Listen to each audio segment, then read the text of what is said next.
అమ్మేసినవి తినకండి, బొమ్మేసినవి తాగకండి, బొమ్మేసినవి కొనకండి. దేవీ దేవతలకి కేవలం హిందువుల దగ్గర కొన్నవి మాత్రమే, చేసినవి మాత్రమే పెట్టండి. సెఫ్రాన్ సగం సగం మిస్కాన్సెప్షన్స్ వెళ్ళిపోతాయి. రాహుల్స్ విజిట్ టు యుఎస్, ఈయన మన దేశంలోనే కాదండి కంపు, అన్ని దేశాల్లోనే ఇలానే కంపు చేద్దామని చెప్పేసి ఫిక్స్ అయిపోయాడు.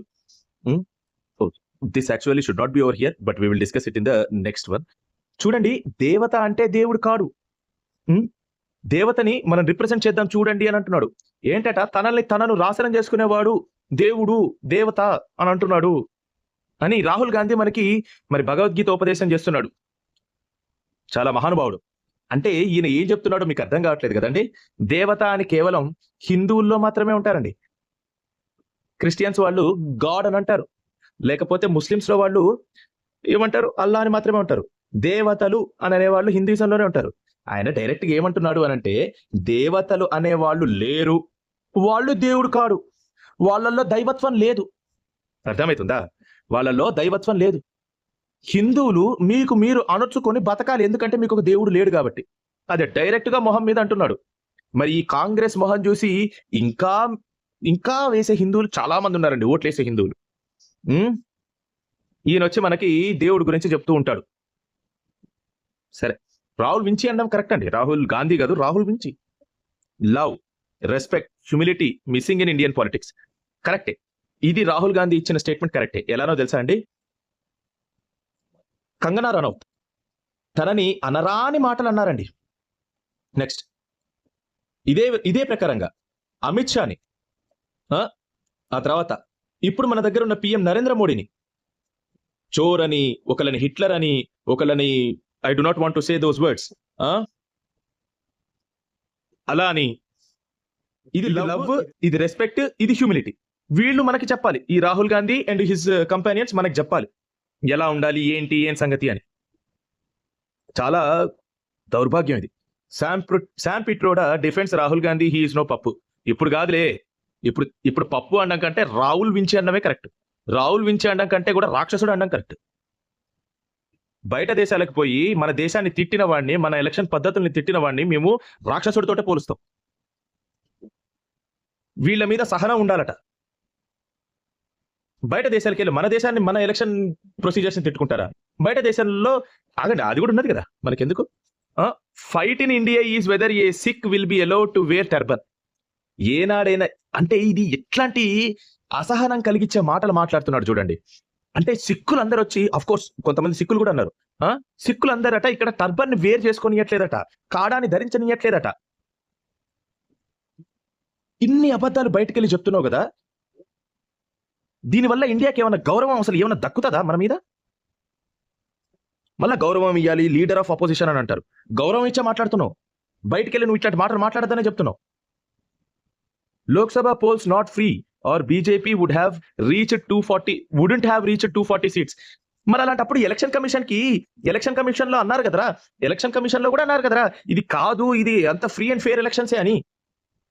వాళ్ళు బీజేపీ వాళ్ళ భుజాలలో ఏమైనా ఉన్నారా? వాళ్ళు బీజేపీ ఏమైనా పాకెట్ ఇచ్చిందనంటవా? ఇది కూడా అంటే మన ఇండిజినియస్ సంస్థల్ని ఎంత గలీజ్గా చేసుకోవాలో అంత గలీజ్గా చేసుకోవాలి మనం.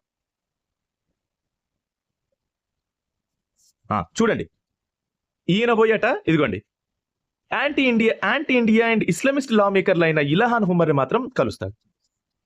చూడండి, ఇక్కడ రేబాన్ హౌస్ లో వాళ్ళతో పాటు ఎవరెవరు ఉన్నారు చూసుకోండి. జాక్సన్, రోఖన్నా గురించి మీకు తెలిసే ఉండొచ్చు. ఆ తర్వాత గార్సియా, ఆ తర్వాత జాన్ షెకోస్కి.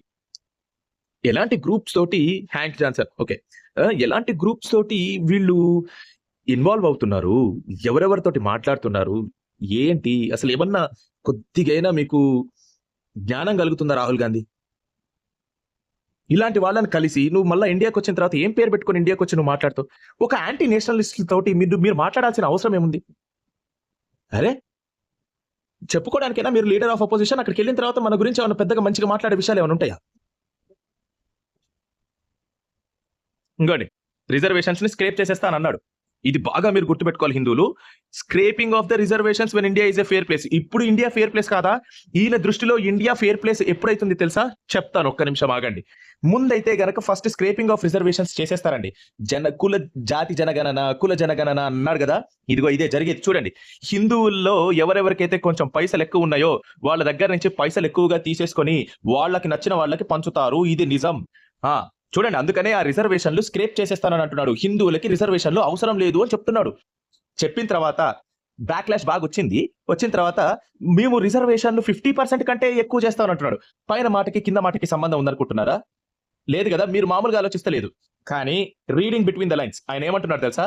మొట్టమొదట కులగణన, ఆ తర్వాత జాతి జనగణన చేసి హిందువుల దగ్గర ఉన్న అంతా వెల్త్ని ఫస్ట్ తీసేసేయాలి. హిందువుల దగ్గర ఉన్న ఫస్ట్ వెల్త్ని తీసేసేయాలి. హిందువుల దగ్గర ఉన్న వెల్త్ని తీసేసిన తర్వాత అవి ఎవరికి పంచాలి? వాళ్ళకున్న ఎంసీ బ్యాచ్ కి పంచాలి. ఎంసీ బ్యాచ్ కి పంచిన తర్వాత ఎంసీలో సి కూడా ఉంటుందన్న నమ్మకం నాకు లేదండి. ఎం బ్యాచ్ కి ఎక్కువ పంచుతారు. ఎం బ్యాచ్ కి మాత్రమే పంచుతారని నేను అనుకుంటున్నా. ఎం బ్యాచ్ కి పంచి పాషాండం 1కో పాషాండం 2కో ఆ పాషాండ మతాలకు పంపించేసి ఉన్న అంత 50% రిజర్వేషన్ కూడా వాళ్ళకి ఇస్తాము అని అంటున్నాడు. అర్థమవుతుందా? 50% కంటే ఎక్కువ రిజర్వేషన్ కూడా వాళ్ళకి ఇస్తాము. ఎవరికి? ముస్లిమ్స్ అండ్ క్రిస్టియన్స్ కి మాత్రమే ఇస్తాము, మీకు ఏమీ ఇవ్వము అని అంటున్నాడు. హిందువులు ఈ మాట గుర్తుపెట్టుకోవాలి. రీడింగ్ బిట్వీన్ ద లైన్స్ అంటారు దీన్ని. He's telling that he will not support Hindus, నిమ్న జాతులు, ఎస్సీలు, ఎస్టీలు, ఓబీసీలు. No no no no. Weaker Hindu section classes. No no no no. అట్లాంటివి ఏం లేవు. ఫస్ట్ రిజర్వేషన్ స్క్రేప్ చేస్తాము. అంతకంటే ముందు క్యాస్ట్ సెన్సస్ తీస్తాము. ఉన్న హిందువుల దగ్గర ఉన్న వెల్త్ అంతా తీసేసుకుంటాము. అది తీసేసుకొని వాళ్ళకి పంచిపెట్టిన తర్వాత ఇంకా బతుకుతారనే భయంతో ఉన్న రిజర్వేషన్లని 50% కాక అంతకంటే పెంచి ఎవరికి ఇస్తారు? కేవలం ముస్లిమ్స్ అండ్ క్రిస్టియన్స్ కి మాత్రమే రిజర్వేషన్ ఇస్తారు అని అంటున్నాడు రాహుల్ గాంధీ. అదే రీడింగ్ బిట్వీన్ ద లైన్స్, ఇంకంతకంటే ఇంకేం లేదు. మళ్ళా వాళ్ళ అలయన్స్ పేరు వాళ్ళకే చెప్పుకోవడం రాదు. Rahul's conversation with the student US lights up in the social media. చూడండి, Rahul Gandhi or any leftist, they cannot live with criticism. Rahul గాంధీని ఏమని అడిగాడు అనంటే, బాబు బంగ్లాదేశ్ హిందూస్ ఉన్నారు కదా, వాళ్ళ గురించి ఏంటి, వాళ్ళ మీద నీ థాట్స్ ఏంటి అని అంటే రాహుల్ గాంధీకి నచ్చదు కదా. వాళ్ళ టీం చేతి ఒక జర్నలిస్ట్ ని తన్నించాడు. అది ఇంకా యుఎస్ఎస్ ఆయిల్ కదా, అది తన్నించడం మాత్రమే జరిగింది. ఇక్కడ ఎవడని అడగండి, బొందలో కూడా దొరకరు మీరు. అది రాహుల్ గాంధీయా మజాకానా? రాహుల్ గాంధీ తర్వాత నెక్స్ట్ ఇంకొకళ్ళు ఉన్నారు, వాళ్ళ పేరు మన మమతా బెనర్జీ. ఏ రంగులు చూడండి అసలు, ఆ రంగులే రంగులు.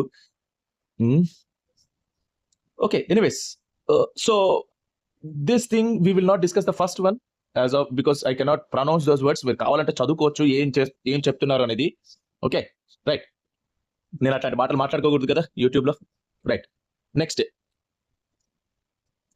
మార్కుల మ్యానిపులేషన్. ఆ తర్వాత వాళ్ళకి నచ్చిన వాళ్ళని ఈ ప్రిన్సిపల్ సెలక్షన్స్ లో ఉంచుకునేవాడు అని చెప్తున్నారు. దీని మీద ఇన్వెస్టిగేషన్ జరిగింది కాబట్టి బయటకు వచ్చింది. ఇన్ని రోజులు ఏం చేసావు మమతా బెనర్జీ? డాక్యుమెంట్లలో ఆవిడని ఎప్పుడు, అంటే మన విక్టిమ్ ఉన్నారు కదండి, విక్టిమ్ ని ఎప్పుడు పోస్ట్ మార్టం కి తీసుకుని వెళ్ళారు అనే చెల్లాన్లు దొరకలేదు. చెల్లాన్ లేకుండా ఎలా పోస్ట్ మార్టం చేసేశారు, ఎలా దహనం చేసేశారు, క్రిమేషన్ ఎలా చేసేశారు అని చెప్పేసి అడుగుతుంది. చెల్లాన్స్ లేకుండా ఎస్సీ. దీనికి కూడా ఏదో ఒకటి చేసి చెల్లాన్లు అవి ఇవి చేయిస్తారులేండి. ఇది నాకు నచ్చని కామెంట్ అండి సుప్రీంకోర్టు చేత. ఏమని అంటున్నారు చూడండి, return to work by 5 PM. వీళ్ళు ఇంత గొడవ చేస్తేనే కదా సుప్రీంకోర్టు నువ్వు తీసుకున్నావు. వీళ్ళు return to work by 5 PM and no action will be taken. బెదిరిస్తున్నావేంటి సుప్రీంకోర్టు?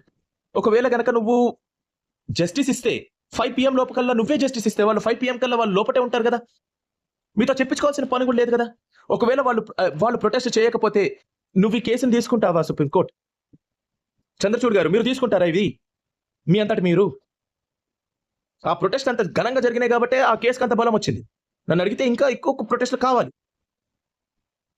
3 డిపార్ట్మెంట్లో ఏది సక్రమంగా జరగలేదు మమతా బెనర్జీ హయాంలో.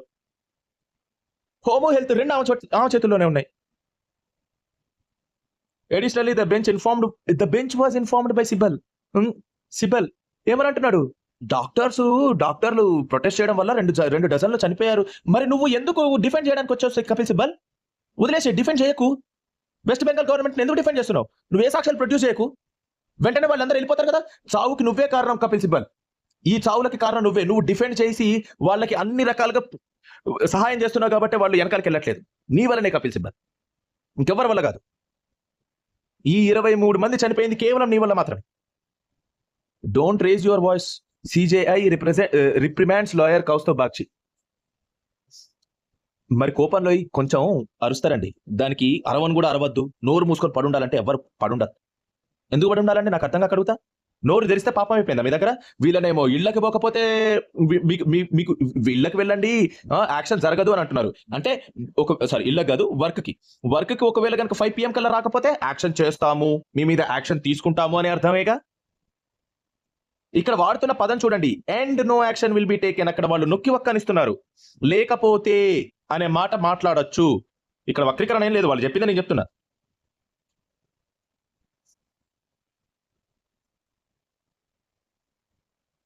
India and west gave up the idea on production అట. సరే, వెస్ట్ గురించి మనకు ఎక్కువ తెలియదు. ఇండియాలో కేవలం ఆర్మీ కోసం అని చెప్పేసేసి TASL తెలుసా, అండ్ షూస్ ఫ్యాక్టరీ ఒకటి, చివరికి రష్యాకు కూడా సప్లై చేస్తున్నాం. ఒకప్పుడు అమ్యునిషన్ ని మనం తెచ్చుకునే వాళ్ళం, ఇప్పుడు అమ్యునిషన్ ని సప్లై చేస్తున్నాం. తెలుసా నీకు అది? మనం బ్రహ్మోస్ మనంతటా మనమే తయారు చేసుకుంటున్నాం. BrahMos, most of the BrahMos is being constructed only in India. నేను డిఫెన్స్ గురించి ఎక్కువ చెప్తున్నాను. There might be many startups and also many industries regarding the production line, but defence అయితే కనుక you will have a large amount of proofs and large amount of money which is flowing through. నేటోకి ఎవరండి chief producer of ammunition తెలుసా? అంటే రాహుల్ గాంధీకి ఎవరిస్తున్నారు? అసలు ఇది scripted అని కూడా కాదు. అసలు ఏంటి ఇది?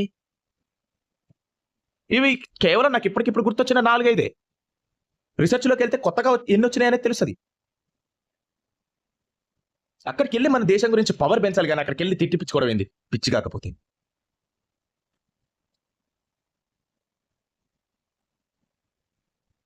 Supreme court declares CBI to submit fresh status on by September 17th. Okay, we shall see about it. Next, West Bengal minister ఏమంటున్నారు చూడండి, చీఫ్ మినిస్టర్ ఏమంటున్నారు, మన ప్రియతమ మమతా బెనర్జీ. ఏమండి, మీరు దుర్గా పూజ మీద ఫోకస్ చేయండి, ఇంటికి వెళ్ళిపోండి, ప్రొటెస్ట్ చేయకండి, మీరు అవసరం లేదు మీకు అవన్నీ.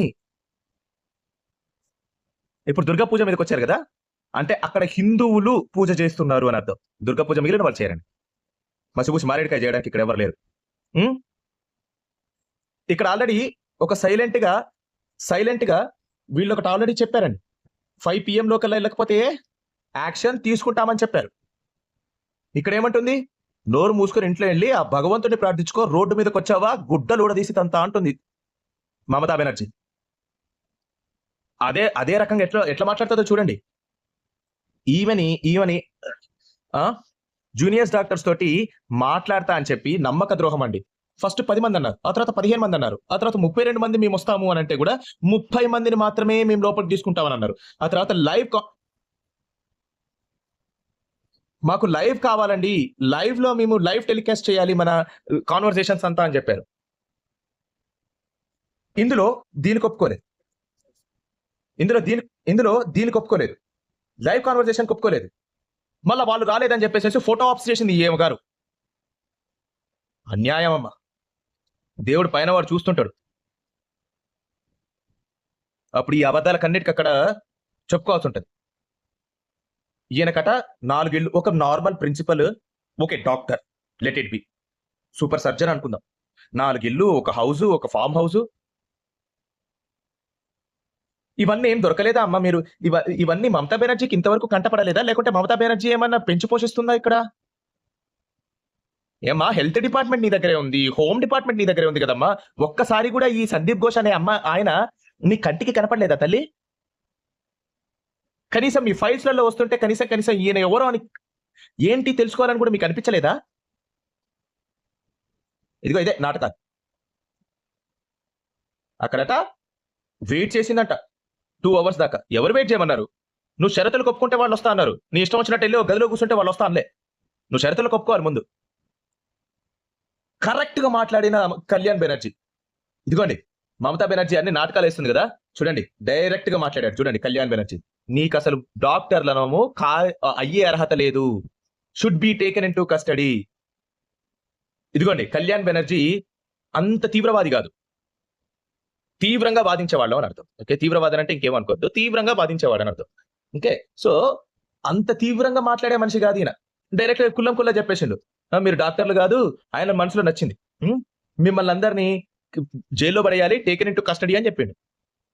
మమతా బెనర్జీ మాత్రం కుర్చీలాట ఇంకా ఆడుతుంది. West Bengal CM Mamata Banerjee offers resignation. Offer చేయడం ఏంది, రిజైన్ చేసేయి నీకు దమ్ముంటే, నువ్వు నిజంగా ఆడదానివైతే. రెండు కాకపోతే లైట్ తీసుకో, నేను ఇక్కడ జెండర్ అడగట్లే.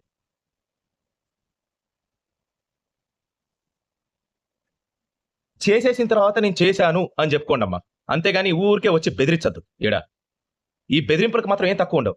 రేపులు చేయిస్తారు. అట్లాంటి మనిషి ఇదిగో ఈ సందీప్ ఘోష్ అనే మనిషి అసలు కనబడ్డు. 2-3 డిపార్ట్మెంట్లు మీ దగ్గరనే ఉంచుకుంటారు. ఎక్కడి నుంచి పైసలు పోతున్నాయో అర్థం కాలేదని అంటారు.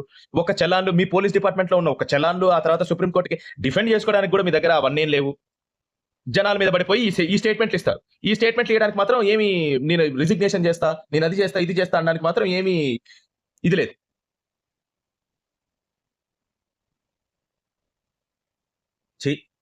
అనిపించట్లేదా మీకు ఎవరికి? నాకైతే వ్యాక్ అనిపిస్తుంది. This is my last attempt to solve the crisis, to resolve the crisis. Last attempt అంటే ఏంటి? బెదిరిస్తున్నావా వాళ్ళని? నిన్న ఇచ్చిన స్టేట్మెంట్ అండి ఇది. బెదిరిస్తున్నావా వాళ్ళని? ఒకవేళ గనక మీరు విరమణం మీరు వెనక్కి వెళ్ళిపోకపోతే ఏం చేస్తావమ్మా? ఏం చేస్తావు? అసలు ఇట్లాంటి స్టేట్మెంట్ ఇంత బహిరంగంగా ఇస్తున్నావు. చాయ్ తాగండి, కప్పు టీ తాగండి. పాపం వాళ్ళు అక్కడికి వచ్చి మాట్లాడదామని అనుకుంటే ఇంటి ముందుకు వచ్చి టీ తాగండి, అది తాగండి, ఇది తాగండి అని చెప్పి పంపిస్తావు. సిగ్గుందా? వాళ్ళు ఎందుకు వచ్చారు? నువ్వు టీలు కాఫీలు పోసుకుంటుంటే అక్కడ కూర్చోడానికి వచ్చారా వాళ్ళు? ఎందుకు అడ్డుకుంటున్నావు అని అడగడానికి కదా వాళ్ళు వచ్చింది. రిజైన్ చేస్తానంటున్నావు, మరి వాళ్ళు వచ్చారు కదా, రిజైన్ చేసే.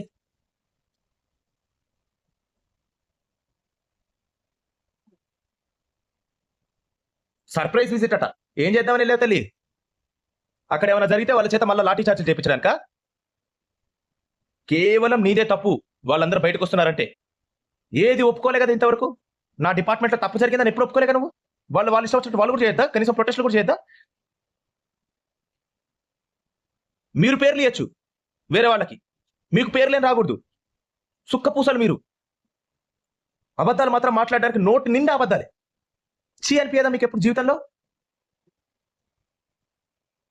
This is what I have been talking about. Manipur unrest ఎంత దారుణంగా తయారైతుందంటే ఇంటర్నెట్ బ్యాన్ ని, ఆ తర్వాత ఒకళ్ళ మీద ఒకళ్ళు డ్రోన్ స్ట్రైక్స్. ఇంటర్నల్ గా ఏమి చేయలేకపోతే this is the very high statement that I'm giving you. Internal గా ఒకవేళ కనుక ఈ ఇష్యూ ఇంకా రేజ్ అయితే టెర్రరిజం అండ్ ఎక్స్ట్రీమిజం ఖచ్చితంగా పెరుగుతాయండి. ఇందులో no doubt. You have to act soon and also you have to make some arrangements that these 2 clans will feel like brothers after that. And also they should feel that they are part of India. This is another important thing that they should feel about. లేకపోతే you cannot be as an united country. మీరు ఎప్పుడు తగాదాలు పడుతూ ఉంటుంటే we cannot feel ourselves as a complete Indian as well. We are not addressing our own brothers and sisters properly. North east నుంచి వచ్చిన వాళ్ళని చీని చింకి అని ఎందుకు మాట్లాడతారు నాకు అర్థం కాదు. అది కూడా ఇంకొక that is another type of discrimination about them. They are also part of the 7 sisters which is in India. I hope that these things will be soon rectified. We shall see. Congress ఏ రకంగా అయితే గనక ఆ north east belt మొత్తాన్ని అది నా వాళ్ళు అని అనుకోలేదో, మీరు కూడా అలానే చేసి యాక్షన్స్ లో లేట్ చెయ్యకండి. Respond as quick as possible. We do not want another Jammu and Kashmir situation over here. మమ్మల్ని స్టేట్ ఏం చేసింది, మాకు ఈ స్టేట్ తోటి ఏం పని అంటే, స్టేట్ మీన్స్ ఇండియా తోటి, భారత్ తోటి ఏం పని అనే మాటలు వాళ్ళు కూడా అంటే, ఆల్రెడీ కొంతమందికి ఈ రకమైన ఫీలింగ్ ఉంది. బట్ వాళ్ళు కూడా అంటే బహిరంగంగా తలగొట్టేసినట్టే లెక్క. ఒక భారతీయుడికి తలగొట్టేసినట్టే లెక్క. I do not suggest are I do not know what to suggest, but this has to be ending soon. అది నేను అనుకుంటున్నా. That is a wishful thinking, but still hope చేయడంలో తప్పలేదు. ఈ మద్రాసాలకు ఎందుకు పంపిస్తారో చిన్నపిల్లల్ని అర్థం కాదు. 12-year-old ని క్యాప్టివ్ గా చేసి రేప్సారంట. మళ్ళా యూపీ గోరఖ్పూరే. ఏం చేస్తున్నావు బాబు యోగి? ఏమన్నా అంటే కనుక నేను బుల్డోజర్లతో నేను ఏం చేస్తానో చూపిస్తా అంటారు. వీని మీదకి ఎక్కియాలమ్మా బుల్డోజర్. ప్రూఫ్స్ అన్ని కరెక్ట్ దొరికిన తర్వాత వీళ్ళకి రైట్స్ ఎందుకు ఇస్తారండి నాకు అర్థం కాకపోతే. ఇట్లాంటి మతోన్మాదులకి రైట్స్ ఎట్లుంటాయండి? నేను ఎప్పటి నుంచో ఐఎమ్ ఫీలింగ్ వెరీ అన్కంఫర్టబుల్. వీళ్ళకి కూడా మాలాగనే రైట్స్ ఇస్తే మా పరువు పోతుంది. వీళ్ళకి మాలాగా రైట్స్ ఉండాల్సిన అవసరం లేదు. హ్యూమన్ రైట్స్ అనుకుంటూ వస్తారు, చేసేవన్నీ ఏమో మనిషి లాంటి పనులు కావు. 12 ఏళ్ళట ఎంత ఉంటుంది? 9 ఏళ్ళంటే 3వ క్లాస్ అంటే 6వ క్లాసు, 6th క్లాస్ చదివే అమ్మాయి. I hope so around 6th or 5th అట్లే ఉండుండొచ్చు. ఐ